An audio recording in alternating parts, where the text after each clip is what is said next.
कश्मीर में पकड़े गए संदिग्धों से बहुत बड़ा खुलासा हुआ है पूछताछ में। आईएसआई ने आतंकी हमलों के लिए पूरी ताकत लगाई।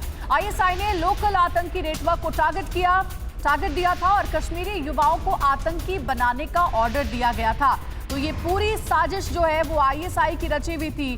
और दिल्ली से कल जो सबसे बड़ी खबर आई थी कि एक पाकिस्तानी आतंकी पकड़ा गया था, अशरफ उसका नाम है, उससे लगातार पूछताछ हो रही है और ये पता लगाया जा रहा है कि आखिर कौन सी ये बड़ी प्लानिंग थी जिसे अंजाम देने की फिराक में पाकिस्तान आईएसआई लगा हुआ था।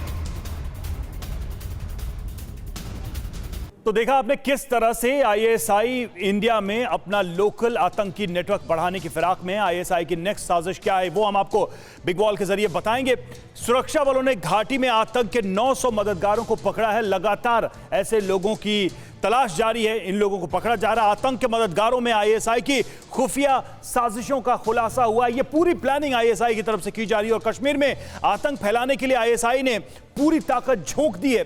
कश्मीर को पूरी तरह से डिस्टर्ब करने का प्रयास, आतंकी बनाने का काम आईएसआई ने टीआरएफ जैसे लोकल आतंकी संगठनों को दिया है। टीआरएफ का नाम अक्सर आ रहा है। जो हाल की घटनाएं हुई हैं उसमें कश्मीरी युवाओं को भड़काकर आतंकी बनाना चाहते हैं ये आईएसआई के एजेंट्स। और आईएसआई और आतंकियों के टारगेट पर धार्मिक और स्थानीय नेता हैं।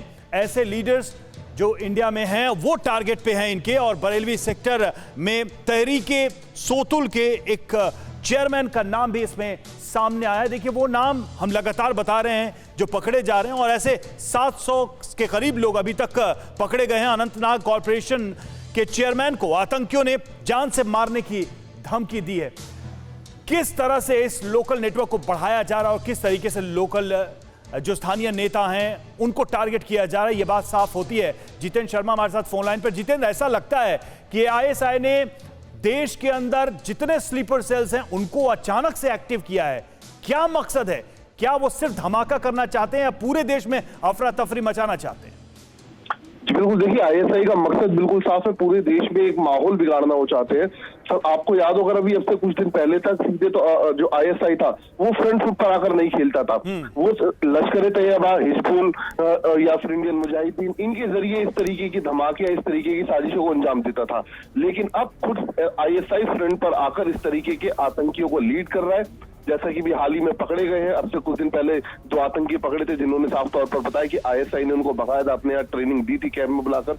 कल आतंकी पकड़ा गया मोहम्मद अशरफ अली, जिसने साफ तौर पर बोला कि आईएसआई के इशारे पर पिछले 15 सालों से हिंदुस्तान के अंदर रहकर हिंदुस्तान के खिलाफ ही साजिश रच रहा था।